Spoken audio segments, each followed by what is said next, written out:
Hello guys, तो ये बहुत इंपॉर्टेंट सम्स है। ये हर पेपर में पूछा जाता है। तो हम स्टार्ट करते हैं। तो सबसे पहले क्वेश्चन में आपको इतनी चीज दी होगी, फिर लेवल ऑफ सिग्निफिकेंस दिया होगा। अब इसमें क्या करना होता है, तो सबसे पहले हमें रो और कॉलम का टोटल करना होता है। तो हम यहाँ पे पहले करते हैं टोटल ऑफ रो। ओके, तो इसका प्लस करो, 32 प्लस 12 प्लस 41 85 आएगा। 5 प्लस 6 प्लस 24 करेंगे तो क्या यहाँ पे 35 आएगा। ओके, अब इस साइड भी टोटल करें, यहाँ पे हम टोटल ऑफ कॉलम करेंगे।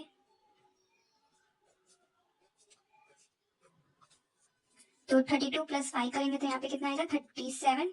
ये 32 है। 12 प्लस 6 करेंगे तो यहाँ पे 18 आएगा। 41 प्लस 24 करेंगे तो 65। 85 प्लस 35 करेंगे तो 120। ओके, तो इस तरह से हमें पहले टोटल कर लेना है दोनों साइड का। ये रो का हमें प्लस कर लेना है, कॉलम है उसका टोटल कर लेना है। अब नेक्स्ट हमें लेवल ऑफ सिग्निफिकेंस दिया है, तो हम null hypothesis and alternative hypothesis prepare करेंगे। नल हाइपोथेसिस, तो transportation mode is independent. Okay, an alternative hypothesis, transportation mode is dependent. Okay, ये हो गया। अब उसके बाद हम सम स्टार्ट करते हैं। ओके, तो अब हमें एक्सपेक्टेड फ्रीक्वेंसी फाइंड आउट करनी होगी। ओके, तो हम स्टार्ट करते हैं।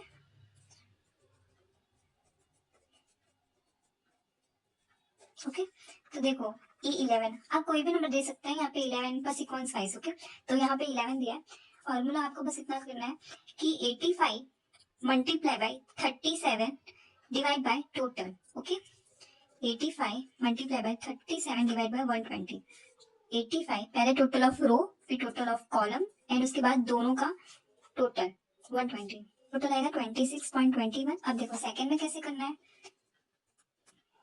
12 लिखा है। ओके, देखो यहाँ 85 को हमने इसके साथ कर लिया, अब 85 को इसके साथ भी करना है। ओके, फिर 85 को इसके साथ भी करना है। हम लिखते हैं 85 मल्टीप्लाई बाय 18 फिर डिवाइड बाय 12। ओके, 12.75। अब एक्सपेक्टेड फ्रीक्वेंसी 13। अब देखो इसमें कैसे करेंगे, 85 को हमने इसके साथ कंप्लीट कर लिया, इसके साथ भी कर लिया, अब इसके साथ करना है 85 multiply by 65 divide by 120। Okay, 85 multiply by 65 divide by 120। अब देखो ये और ये चीज सब में सेम होगी, बस चेंज कहाँ होगा, यहाँ पे। ओके, देखो क्या करना है, कुल मिला के बहुत सिंपल सा है। ये 85 को हमें सबके साथ करना है। ओके, अब यहाँ हमने पूरा टोटल फाइंड आउट कर लिया, 65 तक था, हमने 65 तक फाइंड आउट कर लिया। अब हम 85 का हमने ढूंढ लिया। ओके, अब हमें 35 का करना है। ओके, हमने हमारा 85 कंप्लीट हो गया। ओके, ये वाली रो कंप्लीट हो गई। अब हमें 35 से करना है। 35 को 37 के साथ करेंगे, 35 को 18 के साथ करेंगे, 35 को 65 के साथ करेंगे। तो अब हम यहाँ पे 21 देंगे,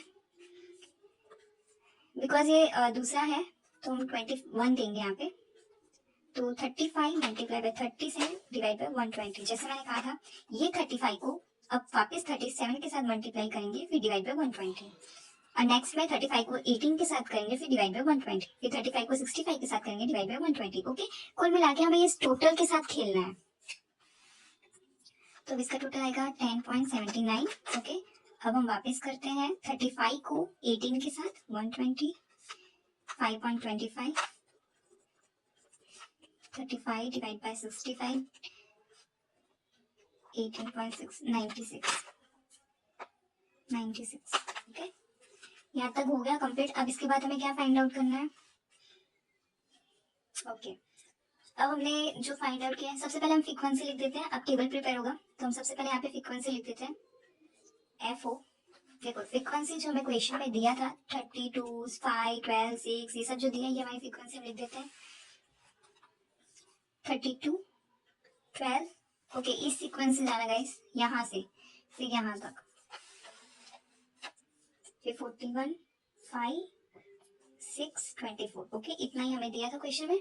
उसके बाद एफ ई जो हमने फाइंड आउट किया अभी, ये एक्सपेक्टेड फ्रीक्वेंसी जो हमने फाइंड आउट किया, इसका टोटल हम लिखेंगे लाइन वाइज, जैसे हमने फाइंड आउट किया वैसे ही हम लिखेंगे। ओके, तो जैसे कि 26.21, उसके बाद 12.75 हम ऐसे लिखेंगे। यहाँ पे लिखते हैं 26.21, 12.75, 46.04, 10.79, 5.25, 8.96। ओके, ये हमने लिख दिया। अब उसके बाद हमें क्या करना है, नेक्स्ट हमारा F O minus F E. Okay, 32 में से माइनस 26.21 करना है। ओके, देखो F O minus F E, तो हम करते हैं एफ ओ में से एफ ई माइनस 32 माइनस 26.21 करेंगे तो 5.79, फिर यहाँ पे माइनस 75 आएगा। ओके, यहाँ पे माइनस 5.04, यहाँ पे माइनस 5.79, 0.75, 74, 7.04। अब उसके बाद हमें इसी का स्क्वायर करना है। Okay, F O F E का स्क्वायर, इसका स्क्वायर करना है, तो 5.79 का स्क्वायर करेंगे तो कितना आएगा, 5.79, 5 मल्टीप्लाई बाय 5.79 करेंगे तो हमारा 33.5241 आएगा।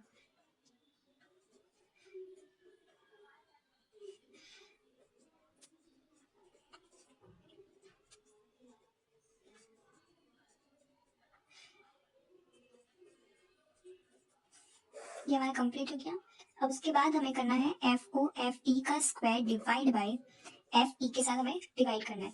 जैसे कि ये इसकी वैल्यू डिवाइड बाय 26.21, यहाँ पे एक करके दिखाती हूँ,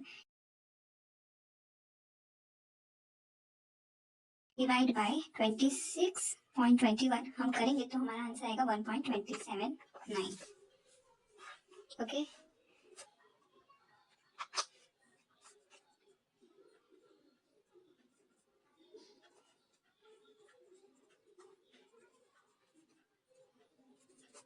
इसका हम टोटल करेंगे तो हमारा आंसर आता है 6.429। ओके, ये हमारा आंसर। अब इसके बाद हमें क्रिटिकल वैल्यू फाइंड आउट करनी है। ओके, तो क्रिटिकल वैल्यू कैसे फाइंड आउट करेंगे,